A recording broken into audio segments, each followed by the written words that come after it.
Bismillah ar-Rahman ar-Rahim. Salam alaikum. Merci beaucoup pour votre invitation. Et bonjour à tous. Voilà, comme vous l'avez déjà présenté, le travail de M. Ben Tafet, je l'ai lu à la dernière minute. Donc, je vais essayer d'être honnête envers lui, d'essayer de vous communiquer ce qu'il a essayé de nous présenter aujourd'hui, selon ses idées à lui, espérons être à la hauteur. Voilà, donc son intervention est relative c'est une réflexion sur les paramètres qui influencent l'effet de la traction sur les bâtiments à étage. Donc une petite introduction, le problème de la torsion induite par les tremblements de terre dans les bâtiments étassés anciens, et bien qu'il ait reçu beaucoup d'attention au cours des dernières années, cela ressort non seulement de la variabilité des dispositions pertinentes dans divers codes, mais aussi des débats entre les spécialistes. La plupart des recherches menées sur ce problème ont été basées sur des modèles très simplifiés et hautement idéalisés de systèmes excentriques à un étage avec une ou excentricité simple ou bien double, comme vous voyez sur les deux exemples schématisés ici. Maintenant, les causes probables, enfin les causes principales de la torsion peut être classées sous forme de 3 catégories, comme il a présenté. Et une disposition non symétrique, ça peut être dû à une disposition non symétrique des éléments résistants à la charge, rigidité et excentricité de la résistance, ou une distribution non symétrique des masses, ce qui va être traité dans la première partie. Donc la première raison A, c'est une raison structurelle ou bien de conception liée à l'ouvrage. La deuxième raison, la raison B, c'est le phénomène de torsion et peut être dû à un mouvement de torsion dans le sol, c'est-à-dire la source de la torsion, du moment de torsion, c'est le sol lui-même, par le passage des ondes sismiques et par le sol, incohérence de mouvement due à l'action sismique. Autres raisons qui ne sont pas explicitement prises en compte dans la conception de la structure, rigidité des éléments non structurels tels que les murs, les cloisons, le remplissage oblique, l'élasticité non symétrique des éléments résistants à la charge, etc. Ces paramètres-là, en général, les ingénieurs ne les prennent pas en considération dans le cadre de leur modélisation, mais en fait, dans la réalité, ils existent et donc ils peuvent aussi générer des problèmes très importants de torsion lors de la vie d'un ouvrage, notamment à la rencontre d'un séisme.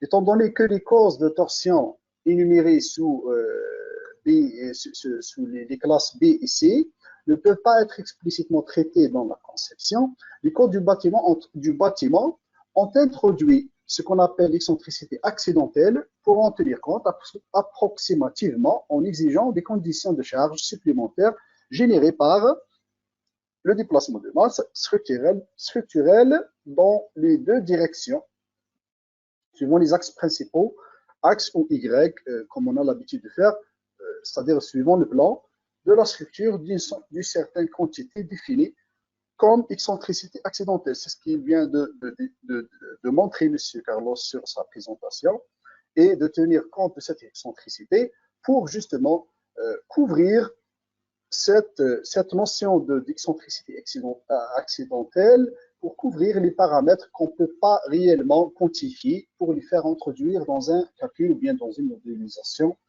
vis-à-vis la torsion. Donc, pour la première catégorie qui est liée au sol, donc un mouvement non uniforme peut être causé. Donc, la cause de ce mouvement non uniforme qui induit un moment de torsion, c'est le passage des vagues ou les effets d'onde progressives qui se produisent lorsque différents points de la surface du sol sont excités par le même mouvement, mais avec un décalage de phase.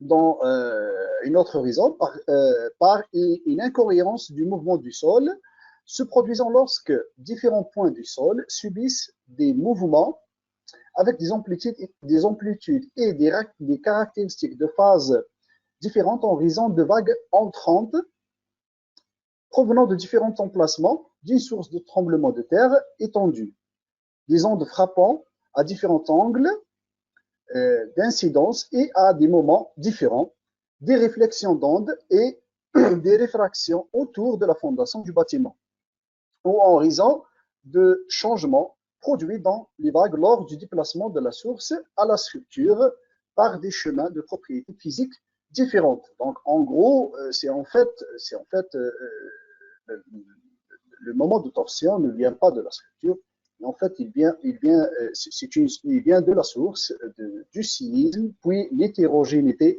du sol. Bon, le premier qui a introduit cette idée, c'est Newmark en 1969. Maintenant, la deuxième raison principale, c'est la torsion structurelle. C'est en fait, et celle-là, là, il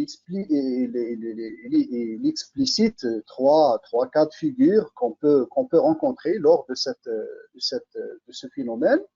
Et c'est ici, en fait, ce sont des erreurs de conception des ingénieurs. En fait, quand ils ne prennent pas en considération, quand ils mal placent, par exemple, un noyau rigide, c'est le cas souvent des cages d'escalier, donc les ingénieurs ne prennent pas en considération ce paramètre-là.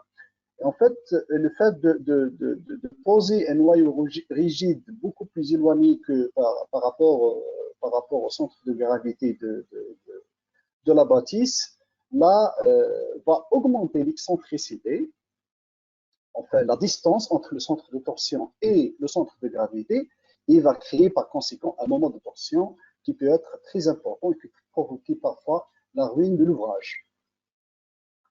Et donc, les causes probables de cette torsion structurelle, c'est en fait, donc, ils peuvent être engendrés par la présence de charges temporaires déplaçant le centre de gravité. C'est ce qu'on a dit tout à l'heure, que en fait, le fait de négliger la présence de cloisons ou bien de charges quasi permanentes, mal positionnés par rapport au centre de gravité, peuvent créer ou engendrer des moments de torsion très importants. Aussi, les défauts d'exécution de la construction ou de conception pouvant entraîner des défaillances progressives des éléments constructifs. Donc le fait de mal concevoir sa bâtisse ou bien son ouvrage peut aussi engendrer ce genre de phénomène. La modification du cloisonnement ou implantation de cloisons rigides mal réparties, ça, ce sont des erreurs qui peuvent être engendrées lors de la réalisation de l'ouvrage ou bien lors de sa vie, de la vie de l'ouvrage, de son utilisation. C'est-à-dire que des fois, les propriétaires ou les locataires veulent faire des modifications sans se rendre compte, ils vont nuire la stabilité de l'ouvrage. Maintenant, les facteurs aggravants de ce phénomène, ça peut être la durée des secousses, la vitesse des oscillations, c'est le cas général, l'accélération pour le cas des constructions rigides et le déplacement pour le cas enfin l'accélération ou le déplacement excessif pour le cas des constructions flexibles. L'usure préalable des constructions, donc l'ancienneté de l'ouvrage, puis les séismes antérieurs et tout ça, peuvent affaiblir l'ouvrage et il devient très sensible à ce phénomène. Maintenant, la distribution des espaces, c'est un facteur très important qu'il ne faut pas négliger lors de la conception d'un ouvrage. Il faut veiller à ce que la distribution des espaces et le choix de leur enveloppe ne créent pas de noyau rigide excentré. Dans le cas présenté sur la figure, on voit bien le niveau flexible de rez-de-chaussée qui comporte un noyau rigide excentré, ce qui est la cage d'escalier, comme on a dit tout à l'heure. Sous l'effet des secousses, le bâtiment a subi une torsion et on voit bien l'incidence de ce phénomène, enfin, la création d'un moment de torsion tout autour d'un noyau rigide qui est celui de la cage d'escalier qui a provoqué peut dire ici que la ruine complète de l'ouvrage. En tout cas, il n'est pas stable. Revenons un peu sur l'historique. La réponse en torsion des bâtiments non symétriques sous des excitations sismiques rend leur conception pour les actions sismiques beaucoup plus compliquée que la conception des bâtiments symétriques, dont la réponse est purement translationnelle. Et bien que ce problème a été étudié pendant plus de 60 ans, depuis l'émergence de l'ingénierie sismique en tant que domaine distinct dans la scène de l'ingénierie, la conception antisismique de bâtiments asymétriques et irréguliers reste un domaine de recherche ouvert, tandis que son traitement par les codes modernes varie considérablement. Chaque code a son propre approche. Ils se convergent tous vers l'histoire d'excentricité accidentelle, mais on va dire qu'ils sont un peu variés par rapport au traitement de ce phénomène. La première étude de ce problème est apparue en 1938, et puis il y a eu d'autres études. Comme on voit ici, on voit qu'en fait, les publications.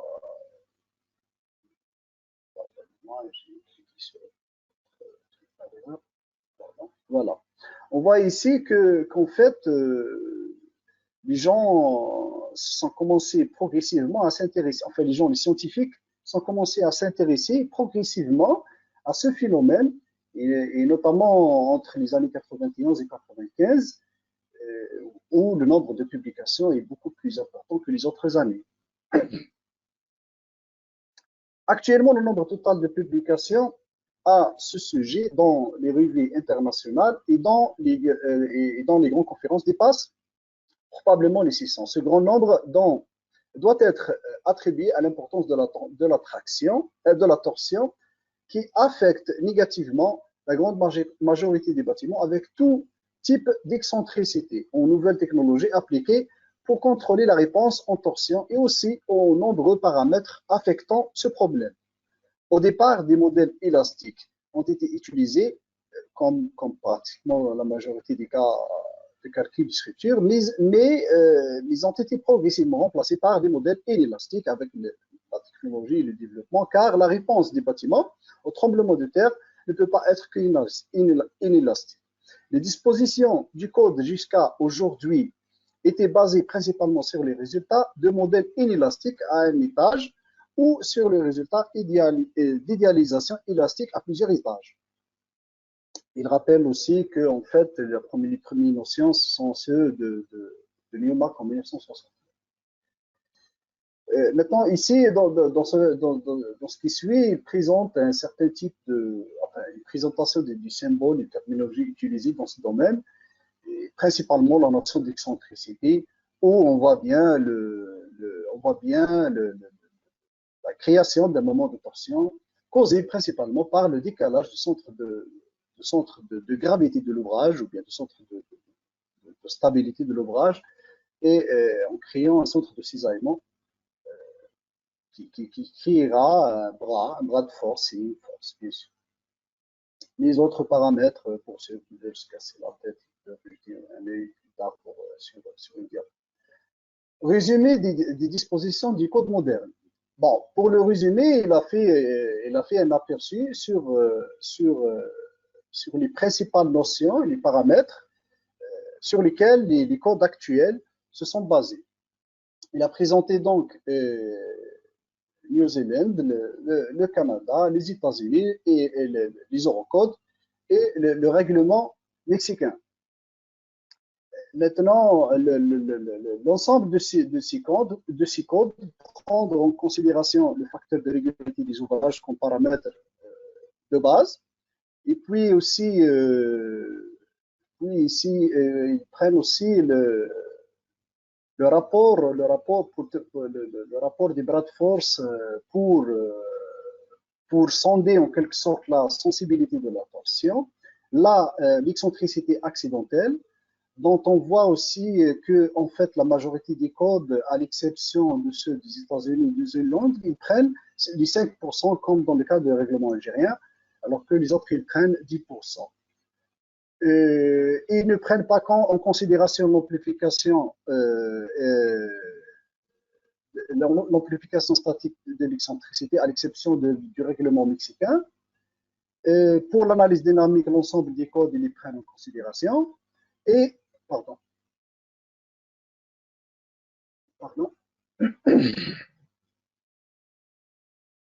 La méthode statique équivalente aussi est aussi appliquée pour la majorité des codes. Et à la fin,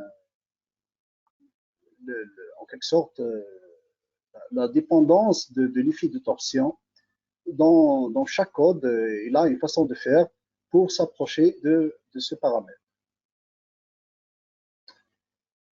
On vient à la recherche, aux recherches basées sur l'évaluation des dommages, défaillances, des structures asymétriques, en quelque sorte les performances des ouvrages.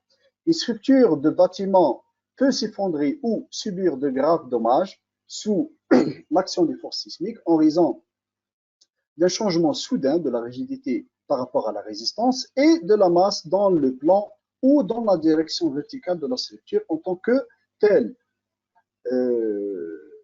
En tant que tel type de changement sont les principaux déclencheurs de dommages dans la structure. En ce qui concerne ce problème, il ressort clairement de la revue de littérature et de la recherche expérimentale sur l'évaluation des dommages des structures asymétriques sont très limitées. La majorité de la recherche sur la réponse aux dommages des structures asymétriques est basée sur l'évaluation des dommages post-sismiques des structures des études de cas. Ces dommages des structures asymétriques en plan sont répartis soit selon la forme de la structure, les coins et la discontinuité des diaphragmes et bien sûr l'irrégularité des masses et de résistance et de la rigidité des ouvrages. Par exemple, il donne comme exemple, quand on voit ici, donc en fait la géométrie irrégulière d'un ouvrage joue un rôle très important pour amplifier ou bien pour même créer ce moment de torsion. Et on voit bien ici, par exemple, un poteau qui est complètement tordu, si on veut dire. Et ici aussi, on voit que l'ouvrage a été complètement effondré sous l'effet de ce phénomène de torsion provoqué par une irrégularité en plan.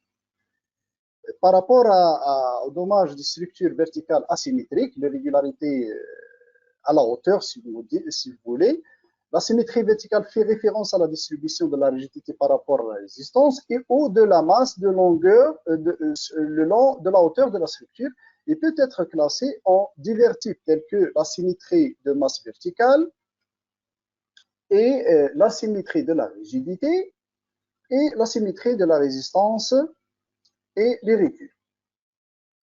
Et on voit ici quelques exemples aussi, notamment le fameux concept d'étage souple ou d'étage faible, quand on voit ici complètement un étage qui a été complètement supprimé à cause de ce phénomène. Et donc, de ce qui a été mentionné, on vient à la demande en déplacement type rotation, vs la ductilité des ouvrages, par rapport bien contre la ductilité des ouvrages. Avec une conception distincte, plutôt qu'une approche axée sur l'analyse, certains phénomènes de torsion survenant pendant la réponse sismique élastoplastique des structures de bâtiments sont abordés.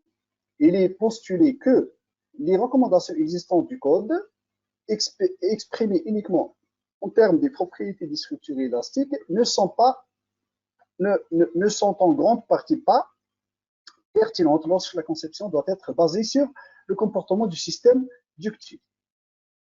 La retenue à la torsion fournie par les éléments élastiques d'un système est revendiquée comme étant la propriété souhaitable contrôlant l'amplification des déformations translatoires inélastiques d'éléments critiques par torsion d'étage. Cela devrait garantir que la demande en ductilité de déplacement, translation et rotation, qui devrait être imposée au système, n'entraîne pas de déformation qui, en raison de la torsion d'étage, peuvent dépasser la capacité d'utilité de déplacement des éléments critiques. L'explication de tout ça va venir sur ce diapo là. De façon générale, la ductilité est définie comme l'aptitude d'un matériau, d'un élément ou d'une structure tout entière à pouvoir se déformer de façon inélastique en conservant une raideur et une résistance qui n'alternent pas la capacité portante. Ça, c'est la définition de la ductilité. Maintenant, par rapport à un ouvrage, dans le cas d'une tour, par exemple, de grande hauteur, en béton armé, la ductilité peut se traduire par la capacité d'un tel ouvrage à fléchir sous sollicitation sismique sans que la fissuration en partie tendue et ou comprimée, à l'écrasement en partie comprimée du béton en pied ne conduise à une perte de résistance et ou d'instabilité. On voit bien qu'en 3D, en fait, l'ouvrage, c'était pas vraiment de déformation visible. Par contre, en coupe, on voit bien que le voile central se déplace d'une manière, du moins qu'on peut dire, significative. Et donc, ce diagramme force-déplacement idéalisé est associé au comportement du bâtiment évoqué ici avant, montre que tant que le déplacement delta Y, ou si vous voulez, comme dans le cas d'une analyse élastoplastique, dans le domaine élastique, de la limite du déplacement élastique, si vous voulez, n'est pas atteint, les armatures longitudinales en partie inférieure des abos de voile ne plastifient pas. Par contre, lorsque le déplacement dépassera le déplacement élastique jusqu'à le déplacement ultime, le bâtiment tour continue de fléchir sur toute la hauteur. Ces efforts tranchants constants, donc on voit bien que c'est-à-dire la sollicitation n'est pas générée, ou quasi constant, en plastifiant les armatures longitudinales. Maintenant, les approches de calcul de cette notion de ductilité, bien de l'introduction de la ductilité par rapport à la torsion. La ductilité disponible, c'est-à-dire à la capacité de se déformer, de déformation maximale dans le domaine post-élastique, dépend uniquement des propriétés mécaniques de la structure. En revanche, l'appel à ductilité consécutive à une sollicitation sismique dépend d'une part des propriétés mécaniques de la structure et d'autre part à la nature de la sollicitation dans son environnement. Dans une approche en force par le calcul de structure, la résistance des matériaux doit être théoriquement suffisante pour permettre aux structures de résister aux sollicitations. Cependant, avec une approche en déplacement et par extension en ductilité, le déplacement ultime doit être supérieur au déplacement initial. En fait, le déplacement voulu, en quelque sorte. En fait, c'est le principe capacité-demande qu'on a l'habitude d'utiliser dans la méthode des forces, qui est transposée dans une approche en déplacement. En conclusion, donc en voyant bien la photo, on voit bien que en fait, le fait de négliger, de prendre en considération l'effet néfaste de ce phénomène, et parfois même des dispositions constructives beaucoup trop simples à mettre en place, peut engendrer des phénomènes, des conséquences terribles, il peut mener à des accidents vraiment graves et présente la vie des êtres humains, un risque sur la vie des êtres humains. Voilà, je viens à la conclusion. Je vous remercie tous pour votre attention. Espérons être à la hauteur. J'ai essayé du maximum Merci beaucoup, Monsieur Baboré. De transmettre les idées de M. Barat. Et voilà, peut-être mon intervention plus tard, je vais expliquer mon point de vue sur ce. Très bien. Merci à vous. Alors, on vous remercie.